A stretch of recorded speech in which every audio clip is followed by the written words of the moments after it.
اعوذ باللہ من الشیطان الرجیم بسم اللہ الرحمن الرحیم یجب رفع المشغول عن الی آخرہ۔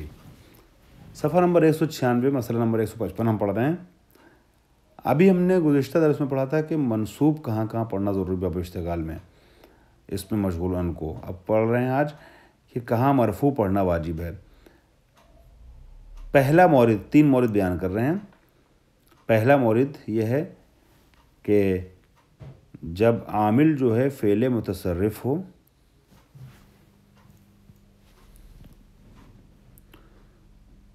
عامل فعل متصرف اور شبیہ فعل متصرف نہ ہو۔ چونکہ ہم پہلے پڑھ چکے ہیں کہ فعل متصرف اور شبیہ متصرف ہوتا ہے تو ہم منصوب پڑھتے ہیں۔ جب عامل فعل متصرف یا شبیہ فعل متصرف نہ ہو تو وہاں پر مرفوع پڑھنا ضروری ہے۔ اذا فجائیہ کے بعد یا واو حالیہ کے بعد واقع ہو تب مرفوع پڑھنا واجب ہے۔ اسی طریقے سے جب واقع ہو ایسے الفاظ کے بعد کہ جس کے بعد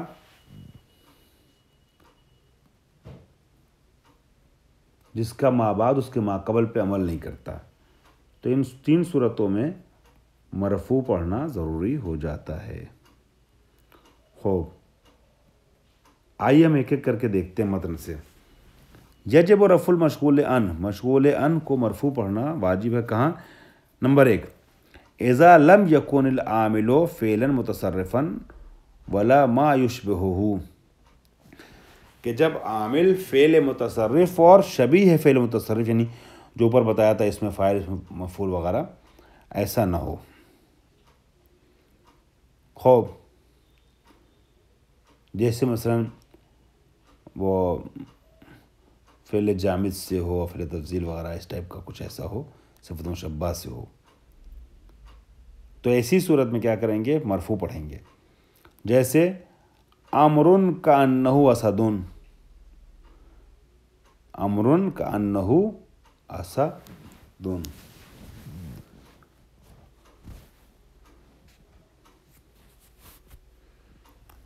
تو یہاں پر کانہ یہ فعل نہیں ہے ضربتو کے طریقے سے، جیسے ہم پڑھ رہے تھے مثلا زیدن یا امرن ضربتہ، یہاں پہ امرن کانہ نہیں کہہ سکتے چونکہ یہ فعل متصرف یا وہ جو اوپر چیزیں بتائی گئی ہیں ان میں سے نہیں ہے کہ جہاں منصوب پڑھتے ہیں۔ اذا لم یکن عامل فعل متصرفا ولا ما یشبہہ، جب عامل فعل متصرف یا شبیہ فعل متصرف نہ ہو، اور یہ کانہ جو ہے یہ حرف تشبیہ ہے شبہتو کے معنی میں، گویا کہ میں شباہت دیتا ہوں کہ اس کو اسد سے، گویا زید اسد ہے، امر اسد ہے، کانہ، تو یہاں پر امرن پڑھیں گے، امرن نہیں پڑھ سکتے۔ وزید علیکہ، یہاں پہ بھی جیسے اس میں شبہتو کا معنی پایا جا رہا تھا مگر فعل نہیں تھا وہ، ویسے ہی علیکہ بھی اس میں فعل ہے، فعل نہیں ہے، جس میں الزم کا معنی پایا جا رہا ہے، زیدن علیکہ، تو یہاں زیدن علیکہ نہیں پڑھ سکتے، اس لیے کہ کانہ میں صلاحیت نہیں ہے کہ امر پہ عمل کر سکے ما قبل پر، علیکہ پہ صلاحیت نہیں ہے کہ ما قبل پہ زید پہ عمل کر سکے، اور باب اشتغال میں ہم پہلے والے کو منصوب اس فرض کی بنیاد پر کرتے ہیں کہ اگر وہ ضمیر کے جس میں مشغول ہوا ہے یہ فعل، اس ضمیر کو ہٹا دیا جائے تو یہ اپنے ما قبل پہ عمل کر سکے۔ جیسے زیدن ضربتہ میں ہو کو ہٹا دیا جائے تو زیدن ضربتہ پڑھا جا سکے۔ خوب، لیکن ان جگہوں پر امرن اور زیدن پڑھنا صحیح نہیں ہے۔ اگر ہو کو ہٹا بھی دیا جائے یا کا کو ہٹا دیا جائے علیکہ سے، تب بھی زید ان کی وجہ سے منصوب نہیں ہو سکتا، امر منصوب نہیں ہو سکتا، لہٰذا مرفوع ہی پڑھیں گے، یعنی یہ عمل نہیں کر سکتا اپنے ما قبل پر۔ خوب، وزید ما احسنہ، یا فعل تعجب کی مثال ہو گئی، وزید انا ضاربہ ام سے، یہ مثال ہو گئی۔ وصف تو ہے مگر یہ وصف وہ ہے کہ جو حال اور استقبال پہ دلالت نہیں کرتا بلکہ ماضی ام سے جو ہے وہ قرینہ اس بات کے اوپر کہ ماضی پہ دلالت کر رہا ہے، تو ایسی صورت میں یہ عمل نہیں کر سکتا ہے۔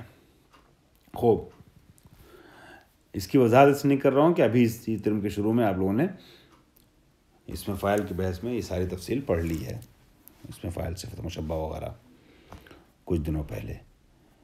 مورد نمبر 2، اذا وقع بعد از الفجائیت و واو الحال، جب اذا فجائیہ اور واو حالیہ کے بعد واقع ہو، جیسے دخلت البیت فاذا الولد یوبخہ ابوہ، میں گھر میں داخل ہوا، اچانک ناگہاں میں نے دیکھا کہ باپ جو ہے وہ اپنے بیٹے کی توبیخ کر رہا تھا، نصیحت کر رہا تھا۔ وسافرت والشعب ینہاہ الخطیب عن الحرب، میں نے سفر کیا اس حالت میں کہ خطیب جو ہے وہ گروہ کو جنگ کے متعلق نصیحت کر رہا تھا، ینہاہ روک رہا تھا خطیب کہ جنگ اور لڑائی سے پرہیز کرو۔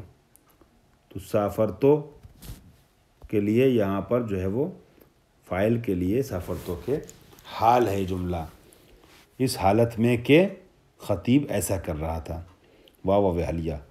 تو واو حالیہ کے بعد بھی آپ نے دیکھا والشعبو پڑھیں گے، والشعبہ نہیں پڑھیں گے۔ اذا فجائیہ کے بعد بھی الولدہ نہیں پڑھیں گے، الولدو پڑھیں گے، ٹھیک ہے۔ تیسرا مورد،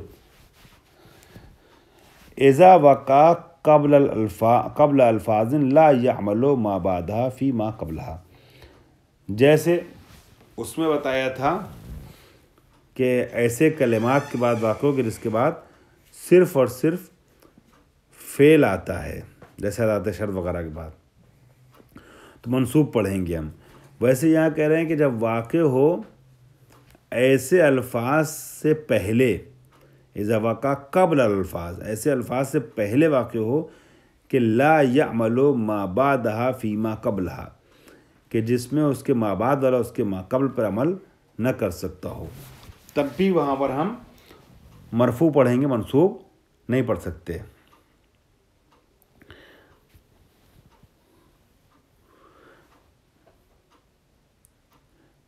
خوب، فوائد میں فائدہ نمبر 1 یراد بالالفاظ التي لا يعمل ما بعدها۔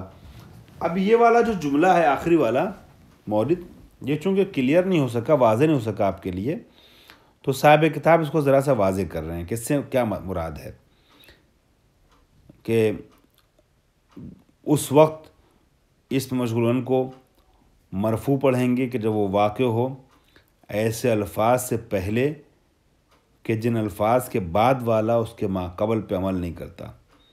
یراد بالالفاظ، ابھی مثال آ رہی ہے نیچے، یراد بالالفاظ التی لا يعمل ما بعدها فی ما قبلها، وہ الفاظ جو اوپر بتایا گیا ہے کہ جس کا ما بعد اپنے ما قبل پہ عمل نہیں کرتا، اس سے مراد کیا ہے؟ الادوات التی لها صدارت کا ادوات شرط، وہ ادوات جو صدارت طلب ہیں۔ صدارت طلب کلمات وہ ہوتے ہیں کہ جو شروع میں آتے ہیں جملے کے، تو جو ان کے بعد ہے وہ ان کے ما قبل پہ عمل نہیں کرتا، جیسے الصدیق ان زرتہ یکرمک، ان جو ہے وہ صدارت طلب ہے، ادوات شرط میں سے ہے۔ تو اب زرتہ جو بعد میں آیا ہے وہ ما قبل پہ عمل تو کر نہیں سکتا۔ اگر ہم الصدیقہ، ابھی میں نے تھوڑی دیر پہلے عرض کیا، الصدیقہ پڑھتے ہیں تو اس کا مطلب یہ ہوا کہ ہم نے زرتوں کو عمل دیا الصدیقہ پر۔ الصدیقہ ان زرتہ، الصدیقہ ان زرتہ، ہو کو ہٹا دیا، اس وقت منصوب پڑھتے ہیں ہم، فرض یہ کرتے ہیں کہ ما بعد والا یعنی یہ جو عامل ہے یہ اپنے ما قبل پہ عمل کر رہا ہے، اگر ہم محذوف نہ مانیں اس کے پہلے کسی فعل کو، عامل کو۔ تو زیدن ضربتہ میں زیدن ضربتہ کہہ سکیں، تو کیا یہاں کہہ سکتے ہیں الصدیقہ زرتہ، الصدیقہ ان زرتہ؟ نہیں کہہ سکتے۔ کیوں نہیں کہہ سکتے؟ چونکہ ان آ گیا بیچ میں کچھ جو زرتہ کو صدیقہ پر عمل کرنے سے روک رہا ہے، تو مجبور ہیں آپ کے الصدیقہ پڑھیے۔ والاستفہام اسی طریقے سے استفہام کے بعد بھی، ادوات استفہام کے بعد بھی جب کوئی فعل آئے تو ما قبل پہ عمل نہیں کرے گا. جیسے العلم حل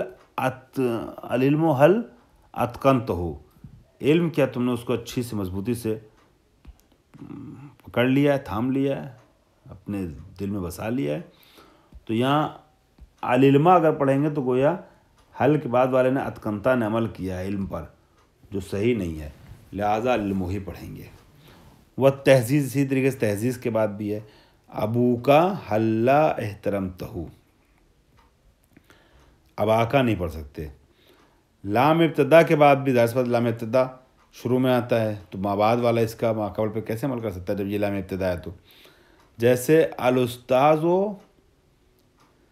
لأنا مکرمہ، استاد میں ان کا احترام کرنے والا ہوں، تو لأنا، تو یہاں پر الاستاذ پڑھا جائے گا. خوب، کم خبریہ کے بعد بھی یہی چکر ہے. الفقیر کم اعطیتہ، معیار سب میں ایک ہی ہے، ملاک کسوٹی ایک ہی ہے کہ جب ما قبل کے اوپر ما بعد والا عمل نہ کر سکتا ہو. ایسے کلمے کے بعد واقع ہوگا جس کے بعد والا اس کے ما قبل پہ عمل نہیں کر سکتا ہے تو مرفوع پڑھیں گے، منصوب نہیں پڑھیں گے. کم خبریہ کے بعد جیسے الفقیر کم اعطیتہ، یہ آتیتہ خبریہ ہے نا، استفہامیہ ہوتا تو کم آتیتہ ہوتا، خبریہ لہذا آتیتہ ہوگا. الفقیر کم آتیتہ، فقیر میں نے بہت اس کو دیا، کتنا نے کتنا اس کو دے دیا. خوب، تو یہاں بھی کم خبریہ کے بعد ہے، کم خبریہ سے پہلے واقع ہوا الفقیر، لہذا الفقیر پڑھا جائے گا. والحروف المشبہۃ بالفعل، اور حروف مشبہہ بالفعل کے پہلے اگر واقع ہو تب بھی مرفوع پڑھیں گے. جیسے الکسلانو انی عاقبتہ، یہاں انی کے پہلے واقع ہوا تو الکسلانو پڑھیں گے، الکسلانہ نہیں پڑھیں گے. وکذالک الموصول، اسی طریقے سے اس موصول کے پہلے اگر واقع ہو جیسے زید الذی ضربتہ، یہ سارے کلمات وہ جو صدارت طلب ہیں. اب ان کے بعد اگر کوئی اسم مشغول ان آ رہا ہے تو وہ مرفوع پڑھا جائے گا، منصوب نہیں پڑھ سکتے اسے. فائدہ نمبر 2 میں فرماتے ہیں اذا کان المشغول عن مرفوعا بعد الادوات المختصۃ بالاسم کان مبتدأ، جب مشغول عن مرفوع ہو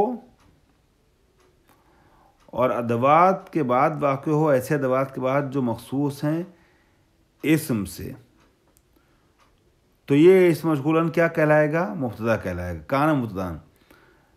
تو یہ کانا جو ہے اذا کا جواب ہے. اذا کان المشغول عن، جب مشغول عن ایسا ہوگا تو کانا مبتدأ، تو وہ مبتدا ہو جائے گا. یعنی اس مشغول عن مرفوع ہو ادوات کے بعد، ایسے ادوات کے بعد جو مخصوص ہیں اسم سے، تو یہ اس مشغول عن کیا کہلائے گا؟ مبتدا کہلائے گا. اور بعد المختصۃ بالفعل، اور اگر یہ اس مشغول عن واقع ہو ایسے کلمات کے بعد کے جو مختص بالفعل ہیں تو کانا فاعلاً اور نائب فاعلین، تو پھر وہ یا فاعل واقع ہوگا یا نائب فاعل ہوگا، یا فاعل ہوگا یا نائب فاعل ہوگا. وَيَتَرَجَّحُ الرَّفْعُ عَلَى الْفَاعِلِيَّةِ، اور ترجیح، اب ترجیح والی بات آ گئی، ترجیح حاصل ہے رفع کو فاعل کی بنیاد پر، فاعلیت کی بنیاد پر، بعد الادوات التي يغلب دخولها على الفعل، کہ جن کا فعل پہ داخل ہونا زیادہ ہوتا ہے. فعل پہ جب زیادہ داخل ہوتا ہے ایسے کلمات کے بعد یہ اس مشغول عن آ رہا ہے تو ظاہر سی بات ہے اس کا فاعل بن جائے گا. وَإِلَّا فَيَتَرَجَّحُ الرَّفْعُ عَلَى الْابْتِدَاءِ، ورنہ پھر اگر یہ اوپر والی جو صورتیں بتائی ہیں اس پیراگراف میں ان میں سے کچھ نہ ہوگی تو پھر ترجیح حاصل ہے رفع کو، مرفوع پڑھنا بہتر ہے. تو رفع مرفوع پڑھنا البتہ ابتدائیت کی بنیاد پر، مبتدا مانتے ہوئے مرفوع پڑھنا ترجیح رکھتا ہے. خوب، اب مسئلہ نمبر 156 چھوٹا سا ہے، وہ آج کے درس میں بیان کر دیتا ہوں. یجوز رفع المشغول عن ونصبہ فیما عدا المواد التی تقدم ذکرہ، جو موارد ہم نے ذکر کیے ہیں ان کے علاوہ دوسرے موارد میں جائز ہے مشغول ان کو مرفوع پڑھا جائے یا منصوب پڑھا جائے۔ پس پتہ چلا کچھ جگہ وہ ہیں کہ جہاں پر منصوب پڑھنا واجب، کچھ جگہ وہ ہیں جہاں پر مرفوع پڑھنا واجب، کچھ جگہ وہ ہیں کہ جہاں پر مرفوع کو ترجیح حاصل ہے، کچھ جگہ وہ ہیں جہاں پر منصوب کو ترجیح حاصل ہے۔ 4 صورت۔ 5ویں صورت جواز الرفع والنصب، ٹھیک ہے، یہ جواز الصورتین، جواز الحالتین، دونوں حالتیں، دونوں ہاتھوں میں پڑھنا، دونوں صورتیں پڑھنا، یعنی مرفوع پڑھنا منصوب پڑھنا دونوں جائز ہے۔ اب اگلا مسئلہ ہے یترجح نصب المشغول عن، کہاں کہاں ترجیح حاصل ہے، اسے انشاءاللہ آئندہ درس میں بیان کیا جائے گا۔ خداوند اللہ رب العالمین۔ اعوذ باللہ من الشیطان الرجیم، بسم اللہ الرحمن الرحیم۔ یترجح نصب المشغول عن، مسئلہ نمبر 157 کا آغاز ہو رہا ہے۔ فرماتے ہیں یہ گفتگو یہ ہو رہی تھی کہ مشغول عن کو کہاں منصوب پڑھا جائے گا، کہاں مرفوع پڑھا جائے گا، کہاں دونوں طریقے سے پڑھ سکتے ہیں۔ اسی سلسلے کو آگے بڑھاتے ہیں، فرماتے ہیں کہ مشغول عن کو منصوب پڑھنا ترجیح رکھتا ہے، بہتر ہے کہ منصوب پڑھا جائے۔ کب؟ اذا وقع بعدہ فعل طلبی، جب اس کے بعد کوئی فعل طلبی واقع ہو، جیسے امر ہے، نہی ہے، دعا ہے، اس طرح کا۔ جیسے ایاک اکرم ہو، ایاک اکرم ہو تو تمہارے لیے ضروری ہے کہ تم اس کا احترام کرو۔ یہاں ایاک کے بعد فعل طلبی آیا ہے، امر ہے، اس لیے اس کو منصوب پڑھنا ترجیح رکھتا ہے، یعنی ایاک جو ضمیر ہے یہ محلاً کیا ہے؟ منصوب ہے۔ والسائل لا تنہر ہو، سائل کو یہاں پر منصوب پڑھنا بہتر ہے کیونکہ اس کے بعد نہیں آیا ہے۔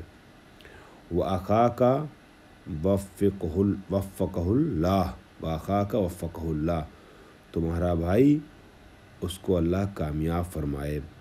یہاں چونکہ دعا ہے تو ایسے موقعوں پر کہ جہاں پر فعل طلبی کے پہلے واقع ہو رہا ہو اس میں مشغول عن، تو وہاں پر اس کو منصوب پڑھنا بہتر ہے، ترجیح رکھتا ہے۔ فوائد: لا فرق فی الطلب بین ان یکون بلفظ الانشاء کما رأیت و بلفظ الخبر۔ اچھا یہ بات انڈر بریکٹ عرض کر دوں کہ کبھی کبھی ایسا ہوتا ہے کہ طلب تو ہوتی ہے مگر طلب کا صیغہ نہیں ہوتا ہے، صیغہ خبر کا ہوتا ہے مگر معنی طلب کا پایا جاتا ہے۔ جملہ خبریہ میں طلب کا معنی پایا جاتا ہے، انشاء کا معنی پایا جاتا ہے۔ اگر ایسی کوئی جگہ ہے کہ جہاں پر جملہ انشائیہ نہ ہو، خبریہ ہو، مگر معنی اس میں طلب کا پایا جا رہا ہے، تب بھی وہاں پر اس مشغول کو منصوب پڑھنا بہتر ہے۔ فرمانے فرق نہیں ہے، لا فرق کا کوئی فرق نہیں ہے، فی طلب بین یکون بلفظ الانشاء، اس طلب میں جو لفظ انشاء کے ذریعے ہو، جیسا کہ آپ نے اوپر کی مثالوں میں دیکھ لیا تینوں، اور بلفظ الخبر، یا طلب خبر کے ذریعے سے ہو، یعنی لفظ خبر کے ذریعے سے ہو۔ جیسے زیدن لا غفر اللہ لہو، زید اللہ اس کی مغفرت نہ کرے، تو یہاں پر غفرہ جو ہے وہ فعل ماضی ہے اور جملہ جو ہے وہ خبریہ ہے، لیکن یہاں نفرین کا معنی پایا جا رہا ہے، دعا کا اپوزٹ، تو معنی چونکہ انشاء کا پایا جا رہا ہے، خبر نہیں دی جا رہی کہ اللہ نے اسے معاف نہیں کیا، بلکہ یہ کہا جا رہا ہے اللہ اسے معاف نہ کرے، اس کی مغفرت نہ کرے، تو انشاء کا معنی پایا جا رہا ہے، لہٰذا زیدن پڑھنا بہتر ہے، ترجیح رکھتا ہے۔ پھر فرماتے ہیں ولا فرق فی الامر بین ان یکون بالصیغۃ اور باللام، اور اس میں بھی کوئی فرق نہیں ہے کہ یہ طلب جو ہے وہ صیغے کے ذریعے سے ہو یا اس لام کے ذریعے سے ہو کہ جو طلب کا معنی دیتا ہے، طلب کا معنی اس میں کہیں نہ کہیں چھپا ہوتا ہے، استشمام ہوتا ہے طلب کا معنی اس سے۔ جیسے امرن لیرحمہ اللہ، امر خدا اس کی مغفرت فرمائے، تو یہاں پر بھی یرحمہ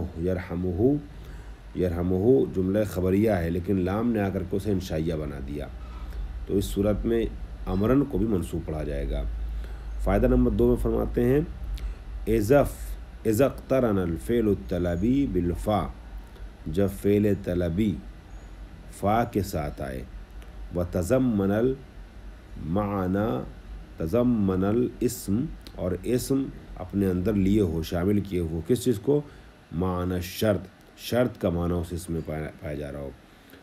امتنع النصب، تو ایسی صورت میں نصب جو ہے وہ ممتنع ہو جاتا ہے، و واجب الرفع، اور رفع واجب ہو جاتا ہے۔ جیسے کل من ینصرک فرع لہ الجمیل، جو بھی تمہاری مدد کرے اس کے ساتھ اچھا برتاؤ کرو۔ خوب، انہوں نے کیا فرمایا؟ اذا اقترن الفعل الطلبی بالفا، جب فعل طلبی فا کے ساتھ آئے، فرفع امر ہے اور فعل طلبی ہے اور فے کے ساتھ آیا نا، امر ہے، فعل طلبی ہے اور فے کے ساتھ آیا ہے، اور اس میں وتضمن الاسم معنی شرط، اور اس میں معنی شرط ہی پایا جائے، اسم میں معنی شرط پایا جائے، جیسے کل من، جو بھی ایسا کرے تو اس کا جواب میں ایسا کرو، تو چونکہ اس اسم میں معنی شرط پایا جا رہا ہے تو اب ایسی صورت میں امتناع نصب ممتنع اور رفع واجب ہو جائے گا۔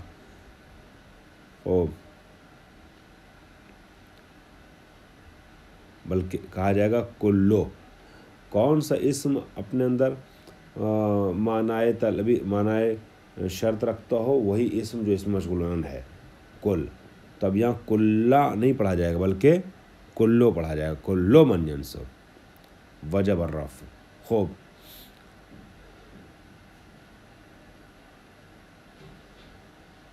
اس کے بعد فرما رہے ہیں الا وجب النصب، لیکن اگر یہ دونوں شرطیں جو بتائی ہیں یہ دونوں شرطیں مفقود ہوں، یعنی معنی شرط پایا جائے اسم مشغول عن میں، اور فے آئے اس فعل طلب پر، یہ دونوں شرطیں نہ پائی جاتی ہوں تو واجب ہے اس کو منصوب پڑھنا، کلن پڑھنا۔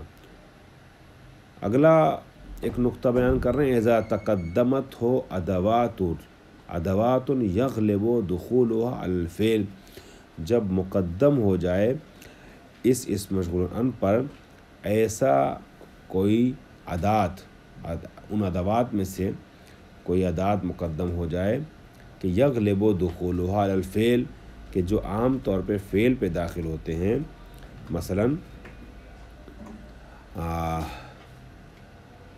حمزۃ الاستفہام، ما، لا، ان وغیرہ، ان لا نافیہ، ما نافیہ، ان نافیہ، تو یہاں پر بھی نصب دینا ترجیح رکھتا ہے۔ یہ موارد ترجیح نصب بیان کر رہے ہیں۔ یہ ترجح نصب المشغول عن، نصب مشغول عن ترجیح رکھتا ہے۔ پہلا مورد بیان کیا ہے اذا وقع بعدہ فعل طلبی، دوسرا موقع کیا ہے کہ جب ایسے ادوات اس پر مقدم ہوں کہ جو عام طور پہ فعل پہ داخل ہوتے ہیں، تب بھی ترجیح رکھتا ہے اس مشغول کو نصب دینا۔ جیسے اکتابنا قرأتہ، اکتابنا، چونکہ حمزہ استفہام ہے اور حمزہ استفہام کے بعد عام طور پہ کیا آتا ہے؟ فعل آتا ہے، تو ہم یہ مان رہے ہیں کہ کے پہلے قرأتہ چھپا ہوا ہے، تو کتابون مبتدا نہ مان کر کے قرأتہ جو چھپا ہوا اس کا مفعول مان کر کے نصب پڑھیں بہتر ہے، اکتابنا قرأتہ، کیا تم نے میری کتاب پڑھی؟ دوسری مثال، مد درسا ابغض ہو، درس سے بغض نہ رکھو، نفرت نہ کرو، دوری اختیار مت کرو، مطلب درس پڑھو۔ تو یہاں پر مائے نافیہ ہے جس کے بعد عام طور پہ فعل آتا ہے، لہٰذا الدرسہ پڑھا جائے گا۔ فائدہ، اذا فصلت حمزۃ الاستفہام عن الاسم المشتغل عن بغیر الظرف فالمختار الرفع۔ اچھا، اب کبھی ایسا ہوتا ہے کہ فاصلہ واقع ہو جاتا ہے اس میں مشغول عن اور فعل کے درمیان، تو وہ فاصلہ جو ہوتا ہے یہ دو طریقے سے ہوتا ہے، یا ظرف کے ذریعے سے فاصلہ ہوتا ہے یا غیر ظرف کے ذریعے سے فاصلہ ہوتا ہے۔ فرما رہے اذا فصلت حمزۃ الاستفہام، حمزہ استفہام اور اس مشغول ان کے درمیان اگر فاصلہ ہو تو دو طریقے سے فاصلہ ہوتا ہے، یا ظرف کے ذریعے فاصلہ ہوتا ہے یا بغیر ظرف کسی اور چیز کے ذریعے۔ تو اگر فاصلہ ہو حمزہ استفہام میں اور اس مشغول ان میں، کس چیز کا فاصلہ ہو؟ بغیر ظرف، ظرف کے علاوہ کسی چیز کے ذریعے۔ جیسے مثال نیچے ہے، آزیدن تضربہ، آزیدن تضربہ۔ اب زید اور آ کے بیچ میں انتا آ گیا جو ظرف نہیں ہے، فی نہیں ہے، مفعول یا حرف جر نہیں ہے، ٹھیک ہے، انتا ہے ضمیر۔ تو اگر انتا جیسے کسی کلمے کے ذریعے فاصلہ ہو جائے جو ظرف نہیں ہے تو بہتر یہ ہے کہ رف دیا جائے، مختار رف والا نظریہ ہے، جو اختیار کیا جائے گا نظریہ وہ رف کا ہوگا۔ جیسے انت زید تضربہ، کیا تم نے زید کو مارا؟ اردو میں ترجمہ ایسے ہی کریں گے، ورنہ عربی میں کریں گے لفظی ترجمہ تو کیا تم نے زید اس کو مارا، سلیس ترجمہ کیا ہوگا؟ کیا تم نے زید کو مارا؟ خوب، تو یہ انتا زید اور آ کے درمیان آ گیا ہے، لہٰذا اس کو مرفوع پڑھنا زید کو بہتر ہے۔ خوب، وَإِذَا كَانَ الْفَاصِلُ، بے بخشید میں زکام کی وجہ سے ذرا پریشان ہوں، آپ لوگوں سے معذرت چاہتا ہوں۔ وَإِذَا كَانَ الْفَاصِلُ ظَرْفًا فَالْمُخْتَارُ النَّصْبُ، یہ فَالْمُخْتَارُ النَّصْبُ، اگر فاصل انتا کے طریقے سے عام اسم نہ ہو بلکہ ظرف ہو تو ترجیح نصب کو حاصل ہے۔ جیسے اَكُلَّ يَوْمٍ زَيْدًا تَضْرِبُهُ، کیا تم ہر روز زید کو مارتے ہو؟ اَكُلَّ يَوْمٍ، تو یہ تھا اَزَيْدًا تَضْرِبُهُ، مگر فاصلہ ظرف کے ذریعے سے ہو گیا كُلَّ يَوْمٍ، تو زیدن پڑھنا بہتر ہے بجائے زیدن کے۔ خوب، تیسرا مورد کے جہاں پر منصوب پڑھنا ترجیح ہے وہ کیا ہے؟ اذا وقع المشغول عن بعد عاطف على جملة فعلیة، جب مشغول عن واقع ہو ایک عاطف کے بعد ایسا حرف عطف جو عطف کرے جملہ فعلیہ کے اوپر، تو اس وقت بھی منصوب پڑھنا اس مشغول کا بہتر ہے۔ وجہ یہ خود بتا رہے ہیں، لأن النصب یقتضی اضمار الفعل، اس لیے کہ اگر آپ نے منصوب پڑھا اس مشغول کو تو گویا آپ نے یہ مانا ہے کہ اس کے پہلے ایک فعل جو ہے وہ چھپا ہوا، آپ نے اس کو مبتدا نہیں پڑھا، جملہ اسمیہ نہیں بنا، بلکہ آپ نے ایک فعل محذوف، فعل مقدر کا مفعول مانا ہے، تب آپ نے منصوب پڑھا ہے۔ فَيَكُونُ عَطْفُ جُمْلَةٍ فِعْلِيَةٍ عَلَى مِثْلِهَا، پس ایسی صورت میں جملہ عطف ہو رہا ہے جملہ فعلیہ اپنے مثل کے اوپر، اپنے جیسے پر، جیسے قام زید وعمرن اکرمتہ، یہ قام زید کیا ہے؟ جملہ فعلیہ ہے، بعد عاطف علی جملۃ فعلیۃ، اگر اس مشغول واقع ہو ایسے عاطف کے بعد کہ جو عطف کر رہا ہو جملہ فعلیہ کے اوپر، تو منصوب پڑھنا بہتر ہے مماثلت ایجاد کرنے کے لیے۔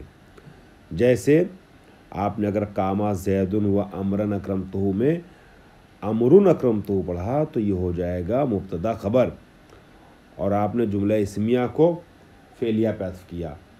لیکن اگر آپ یہ پڑھیں امرن اکرمتہ تو امرن سے پہلے ایک فعل محذوف مانا ہے، تو اب یہ جملہ فعلیہ ہو جائے گا، گویا جملہ فعلیہ کو آپ نے اکرمتا امرن کو آپ نے قام زیدن پہ عطف کیا جو بہتر ہے۔ خوب، فَإِذَا فُصِلَ بَيْنَ الْعَاطِفِ وَالْمَشْغُولِ عَنْ، اب اگر فاصلہ ہو عاطف اور مشغول عن کے درمیان اما کے ذریعے، تو وہاں پر ترجح الرفع علی النصب، رفع کو نصب پر ترجیح حاصل ہوگی۔ جیسے ضربت زیدن، میں نے زید کو مارا، وَأَمَّا أَمْرٌ فَأَكْرَمْتُهُ، لیکن جہاں تک امر کی بات ہے اس کا میں نے احترام کیا۔ یہاں پر امرن پڑھنا بہتر ہے امرن کے مقابلے میں، ترجح الرفع علی النصب، کیوں؟ لأن الکلام بعد اما مستأنف مقطوع، اما کا لو، یہ اما جو ہے اما انقطاعیہ ہے، یہ جملے کو بعد والے کلام کو پہلے والے کلام سے منقطع کر دیتا ہے. تو اما پڑھنے کا مطلب یہ ہو گیا کہ جملہ مستانفہ ہو جائے گا اور ما قبل سے کیا ہو جائے گا؟ منقطع. اما آیا ہے تو پھر جملہ جو ہے منقطع ہو گیا. اور اب امر مبتدا اکرمتہ خبر اس کی مبتدا خبر مل کر کے پورا ایک نیا جملہ بنے گا. لہٰذا امرن پڑھنا بہتر ہے. لیکن اگر امرن پڑھیں گے تو پھر اس کے پہلے ایک فعل پوشیدہ ماننا پڑے گا. ٹھیک ہے. خوب. اگلا مورد اذا کان الاسم المشتغل عن جوابا للاستفہام. اگر اسم مشتغل عن جو ہے یا اسم مشغول عن یہ جواب ہو اسم استفہام کا منصوب لفظا او محلا. اذا کان الاسم المشتغل عن جوابا لاستفہام منصوب لفظا. جواب ہو ایک استفہام کا جو لفظاً یا محلاً کیا ہے؟ منصوب ہے. بما یلی ہے اس کے ذریعے سے منصوب ہوا ہے کہ جو اس کے بعد آ رہا ہے، یعنی اپنے بعد والے کے ذریعے سے منصوب ہو. جیسے ابھی بات مکمل ہوگی، مثال آئے گی تو بات باز ہو جائے گی. جیسے زیدن ضربتہ، زیدن ضربتہ، زید اس کو میں نے مارا. جواباً لمن قالا اس کے جواب میں جو یہ کہے ایہم ضربتا تم نے کس کو مارا. ٹھیک ہے. یا یہ من ضربتا، یہاں بھی وہی معنی ہوگا تم نے کس کو مارا. ایہم ضربتا کا دقیق ترجمہ کرنا چاہیں تو ہو جائے گا ان میں سے تم نے کس کو مارا. تم نے ان میں سے کس کو مارا. من ضربتا کس کو مارا تم نے. تو یہاں پر ایہم ضربتا کے جواب میں نہیں، استفہام کے جواب میں آیا ہے.